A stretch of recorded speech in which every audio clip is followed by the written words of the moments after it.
Hi everyone, কেমন আছো সবাই? আজকে শরীরটা আমার কম্পারেটিভলি বেটার, একটু বেটার আর কি। তো ঘুম থেকে উঠে পড়েছি। আর আজকে তো প্রথমে আমার চা দরকার, কারণ গলার অবস্থা ভীষণ খারাপ। আর আজকে মাকে বলেছিলাম ঘুগনি বানালে ভীষণ ঝাল কম দেবে, যদিও আমি ঘুগনিতে ঝালটা প্রেফার করি। আর সিম্পল ব্রেকফাস্ট বানিয়ে দাও, তো মা আজকে ছোলার ঘুগনি বানিয়ে দিয়েছে আলু দিয়ে। আর ঝাল তো খেতেই পারছি না, তো ঘুগনিটা খেয়ে নিলাম। মোটামুটি আজকে আমার 10:30টার মধ্যে ব্রেকফাস্ট হয়ে গেছিলো, কারণ আজকে আমার অনেক কাজ ছিল। আর এটা হলো সেই কাজ। তো একটু বলি যে আজকে আমি অলমোস্ট 2 বছর পরে বিরিয়ানি রান্না করছি, অ্যান্ড খাচ্ছি হচ্ছে অলমোস্ট 1.5 বছর পরে। আর বিরিয়ানি খাওয়ার কারণ হচ্ছে আমি তো মানে বাইরের খাবার খেতেই পাচ্ছি না, সো বাইরের বিরিয়ানি খেতে পারবো না এনে। আর বাড়িতে বানিয়েছি সেই কারণে অবভিয়াসলি, তো জাস্ট গ্রিন স্যালাড ছিল আমার।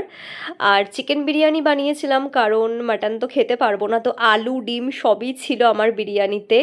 আর রায়তাটা বানাইনি কারণ যেহেতু গলার অবস্থা খারাপ, তো দই খেতে পারবো না। আর চিকেনের একটু গ্রেভি ছিল, সেটাই নিয়েছি। বাট আজকে আমি চিকেন কষা দিয়ে চিকেন বিরিয়ানিটা বানাইনি, চিকেন কোরমা দিয়ে বানিয়েছি, তাই কালারটা একটু ডিফারেন্ট এসেছে, বুঝতেই পারছো। খেতে দুর্দান্ত হয়েছিল। সব থেকে বড় কথা, বাড়িতে বানিয়েও যে এত টেস্টি বিরিয়ানি হয় এটা হয়তো অনেকেই মানে করতে পারে আজকাল।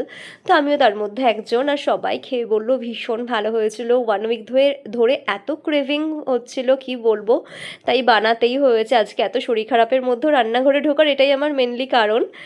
আর বাড়িতে বিরিয়ানি মানে আমিই করব, এটা তো মানে হয়েই আসছে বরাবর লাস্ট 10-12 বছর ধরে। তো তারপরে সন্ধ্যাবেলায় একটু চা আর আঙ্কেল চিপস খেয়েছিলাম, মানে চাটা খাওয়ারই মেন ক্রেভিংস, কারণ গলার অবস্থা ভীষণ খারাপ। আর যেহেতু দিনের বেলায় হেভি খাওয়া হয়ে গেছে, 2-3 দিন ধরে আমার খাওয়াই নেই, তো সেই জন্য রাতে তো খেতে চাইছিলাম না। স্টিল মা একটা ডিমের পোচ করে দিয়েছে, আর একটু সেদ্ধ ভাত, ডাল সেদ্ধ, সামান্য একটু ভাত আর একটা আলু সেদ্ধ, দ্যাটস ইট ফর টুডে। এইভাবে ডিনারটা শেষ করলাম, আজকে দিনটা এইভাবে কাটালাম। That's it for today, tata.